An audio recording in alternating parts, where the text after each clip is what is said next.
Vous savez, moi, ce qui m'a toujours fasciné en tant qu'auteur de science-fiction, c'est pas les soucoupes volantes, les martiens, les robots, etc. C'est la façon dont l'homme réinvente sans cesse ce qu'il est par la technologie. C'est le type d'humain que nous sommes en train de fabriquer. Nous réinventons notre rapport au monde, notre rapport aux autres, et peut-être et même surtout notre rapport à soi, notre construction de soi, par la technologie.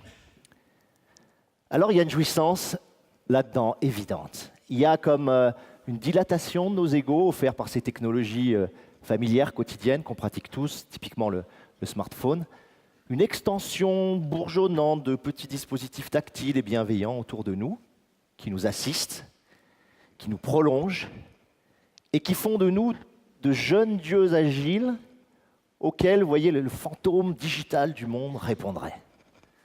Au doigt, comme ça, et à l'œil, évidemment. Alors on voit bien ce qu'on y gagne, une maîtrise, un pouvoir accru sur le monde, notre monde. Mais est-ce qu'il n'y aurait pas, plus profondément, plus subtilement aussi, quelque chose que nous serions en train d'y perdre? Quelque chose de très personnel, de très précieux, et qu'on pourrait appeler, à la façon de Spinoza, ma puissance de vivre, d'agir par moi-même avec mes propres forces, ma puissance d'habiter le monde avec mon cœur et mon corps, de persévérer dans mon être, si je prends la très belle formule de Spinoza. Je vais vous prendre un exemple. Si par exemple, hop, je me mets à courir comme ça. Alors, blah, je scratch comme ça mon smartphone sur mon avant-bras, et puis j'ai une bardée de capteurs qui m'égrènent ma foulée, ma vitesse, mon pouls, ma tension, les calories que je brûle, etc. Est-ce qu'en faisant ça, je ne suis pas en train de perdre un rapport intime et direct à mes muscles, à mon souffle, à mon corps, qui fait sa vraie puissance? Quand j'entre dans une ville nouvelle et que je délègue comme ça au GPS le pouvoir de me guider, est-ce que je ne perds pas du même coup ma capacité à m'orienter, ma capacité à faire monter la ville comme ça en moi, à repérer le café bleu, là, à l'angle du Prado, et à la faire exister, cette ville, en chair et en volume? Ou alors, pour prendre l'exemple plus récent, plus funky, plus fou, si par exemple, je m'assois comme ça à une terrasse de café, en face d'une Anglaise, mais je lui parle avec mes mots français, traduits comme ça automatiquement par mon smartphone. C'est cool. Alors, clairement, je crois augmenter mon pouvoir de communiquer. Mais est-ce que je ne perds pas non seulement la capacité à parler anglais comme ça, à échanger, à interpréter un geste de sa part, un sourire, à être réellement là, quoi, au bord d'une langue que certes je maîtrise mal, mais dont l'étrangeté même me donne l'envie et la force d'aller vers l'autre. Si bien que, si on définit comme ça conceptuellement le pouvoir comme la capacité de faire, de déléguer l'action, alors que la puissance serait la capacité de faire, de déployer l'action par soi-même directement, alors il me semble qu'on dispose là d'un critère précieux pour essayer de conduire nos vies dans cette bulle comme ça bruissante d'outils qui nous enveloppent. Dans ce que j'appelle moi un oignon technologique, voilà, qu'on ne sait plus très bien parfois aujourd'hui comment éplucher et même cuisiner à notre sauce sans risquer de pleurer. Alors, mon intuition, elle est très simple en fait. Mon intuition, c'est que l'accroissement de pouvoir que nous a apporté la technique est allé de pair, jusqu'à très récemment, avec un accroissement de notre puissance. Oui, la technique, et on n'arrête pas de le voir ici à tête dans la technophilie ambiante, oui, la technique a hominisé l'homme. Oui, la technique a ouvert et dynamisé nos facultés physiques et mentales. Ok. Super. Bon.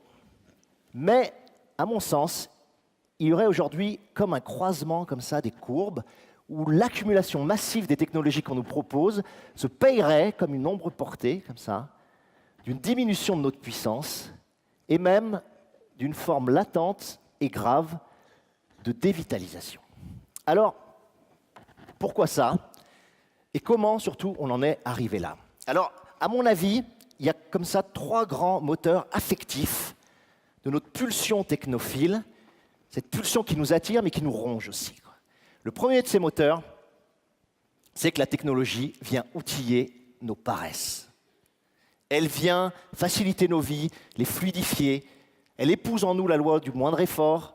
On lui délègue nos efforts. On lui sous-traite nos fatigues.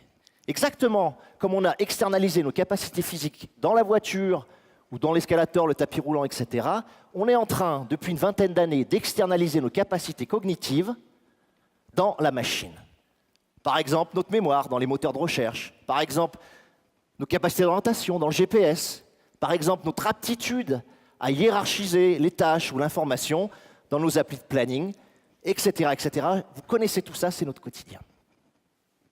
Deuxième grand moteur affectif de cette pulsion technophile, c'est que la technologie, elle vient conjurer nos peurs.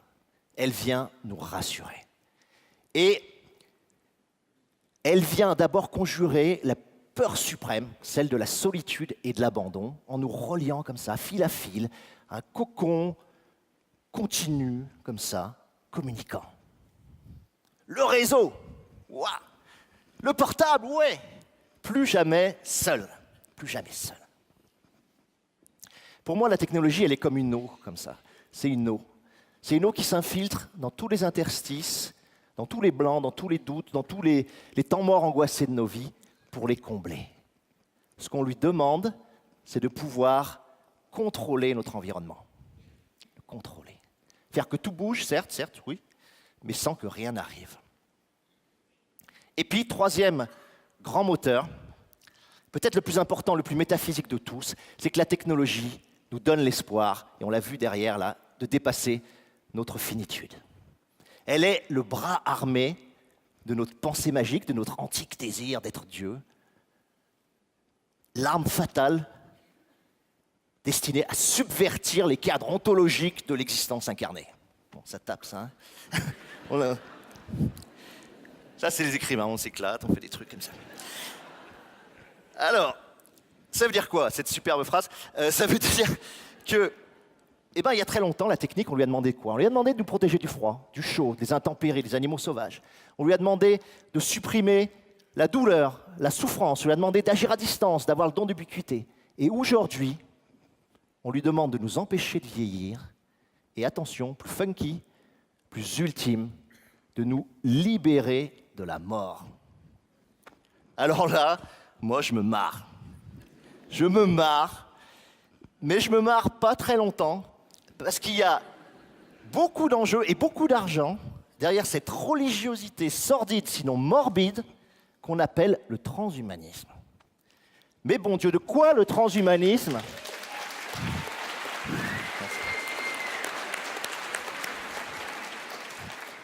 C'est bien, j'ai des supporters, c'est cool. Mais de quoi le transhumanisme est-il le nom? Ou pour parler comme Nietzsche, qu'est-ce qu'il veut, celui qui veut reprogrammer son ADN, courir 100 km sans se fatiguer, ou vaincre la mort? Eh bien, il veut externaliser dans la technique ce qu'il sent que sa chair et son esprit ne sont pas capables par eux-mêmes de faire. Il veut des prothèses pour un cœur et pour un cerveau en pleine possession de leurs moyens, mais qu'il vit, lui, comme handicapé. Le transhumaniste croit qu'il manque à l'homme quelque chose.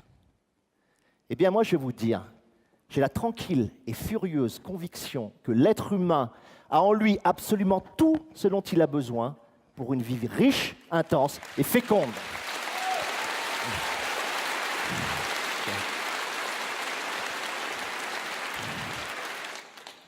Nous n'avons pas besoin de devenir plus qu'humains, ce qui est l'ancienne, comme ça, du transhumanisme. Nous avons besoin de devenir plus humains. Et si un horizon futur à poser, ça ne serait pas l'horizon malade et frustré, assisté et clivant du transhumain, ça serait un horizon accessible à tous, du très humain. Très humain, tout simplement. Je vais essayer de vous expliquer un peu mieux, un peu plus loin que ce jeu de mots du très humain, ce que ça serait, ce très humanisme dont je vous parle et qui ne serait pas pouvoir et puissance. Ça serait d'abord, en premier, trouver un nouvel art de vivre dans notre rapport à la technologie. Aujourd'hui, on galère, on patauge. Chaque fois que vous parlez à quelqu'un, chacun vous raconte comment il a du mal à gérer ses spams, ses mails, tout ça. un nouvel art de vivre, qui serait une sorte d'épicurisme comme ça technologique pour le temps présent. Et ça consisterait en quoi? Ça consisterait à dire à chaque technologie qu'on me propose, qu'est-ce que cette technologie vient ouvrir ou fermer dans mon rapport aux autres et au monde? Est-ce qu'elle m'impuissante ou est-ce qu'elle m'empuissante? Extrêmement important ce phénomène. Et est-ce qu'elle m'aide à mieux me lier à la nature, aux gens, à la société, à moi-même aussi, le lien intérieur c'est très important, ou est-ce qu'elle me coupe, me sépare de ce que je peux? Le deuxième aspect de ce trait humaniste, ça serait d'accroître sa surface sensible, son spectre d'écoute et d'accueil, à une époque où on est comme ça, fusillé à bout portant de shots comme ça, de stimuli-réaction, et on est dans des tunnels temporels, à spam, à chat, à bip, à tweet, à blog, à SMS, mail, etc., etc. Et puis troisièmement, ça serait essayer de déchirer à la main, comme ça, ce technococon qui nous enveloppe, qui nous rassure et qui nous gère, pour retrouver un rapport sans interface, direct comme ça avec le dehors, avec l'étranger, avec l'animal, la roche, la mer, le chaos. Le chaos, nous, ça nous inspire beaucoup, la folie. Et ça serait retrouver aussi ce rapport à la mort qui rendent sensibles et vibrants ces deux aphorismes d'Épicure qui, pour moi, sont des lignes absolues et des guides absolus de vie. Ces deux aphorismes, c'est « vis chaque instant comme si c'était le dernier » et moins connu, plus fabuleux encore pour moi, « vis chaque instant comme si c'était le premier de tous tes instants ». Ce privilège sublime de l'enfant. Alors, TEDx Paris a voulu, pour cette édition, placer l'action au cœur des choses. Et je voudrais juste terminer là-dessus, parce que agir, pour moi, c'est pas réagir. Agir, c'est quelque chose d'extrêmement simple, mais d'extrêmement difficile à atteindre. Agir, c'est sortir de soi, hors de tout stimuli extérieur, quelque chose qui va mettre le monde et les autres en mouvement. Et ça s'appelle créer. Agir, c'est produire un événement, aussi minuscule soit-il, qui libère comme ça un peu de vie, là où les dispositifs de contrôle l'étouffent en la gérant. Du possible, sinon j'étouffe. Et agir enfin, et je terminerai là-dessus, je vous lâcherai là-dessus, agir, c'est sentir qu'indépendamment de vos outils, vous êtes fondamentalement une puissance. Merci de votre écoute. Alain Damasio.